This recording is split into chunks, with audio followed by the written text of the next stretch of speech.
Pemirsa, Polresta Manado berhasil menangkap tersangka pengedar narkoba jenis sabu sebanyak 40 paket siap edar. Polresta Manado berhasil menangkap tersangka pengedar narkoba jenis sabu. Penangkapan ini berawal dari informasi masyarakat tentang peredaran narkoba. Polresta Manado kemudian melakukan penyelidikan dan berhasil mengamankan 40 paket sabu-sabu siap edar.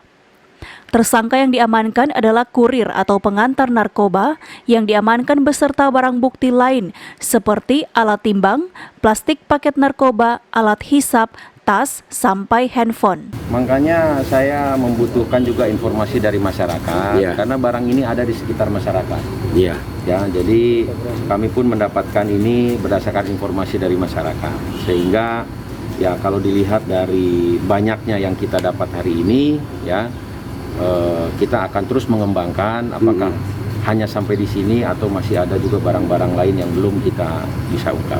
Pak, apakah ini 40 paket ini persiapan untuk pesta Natal atau tahun baru, malam tahun baru juga ini Pak? Kita yang tidak tahu ya, karena memang barang ini tidak hanya khusus digunakan hanya untuk pesta hari Natal raya atau hari raya. Ini bisa kapanpun digunakan oleh para penggunanya. Ya. Nah, mungkin dengan ada ancaman tadi hukuman mati ini Pak? Ya, kenapa? Maksudnya? Ya, kita berharap dengan ada hukuman maksimal ini bisa memberikan efek jerak kepada pelaku, dan kita berharap juga kepada masyarakat supaya tidak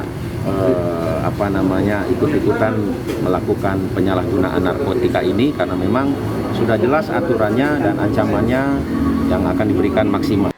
Ditambahkan Kasat Narkoba Polresta Manado AKP Sugeng Wahyudi, tersangka sebelum ditangkap sudah menjual 40 paket dengan keuntungan minimal Rp150.000 per paketnya. Adapun para konsumennya adalah warga Kota Manado usia produktif yang membeli satu paket narkoba di kisaran harga minimal 1 juta sampai 2,5 juta rupiah. Queen Simatau melaporkan untuk Kawanua TV.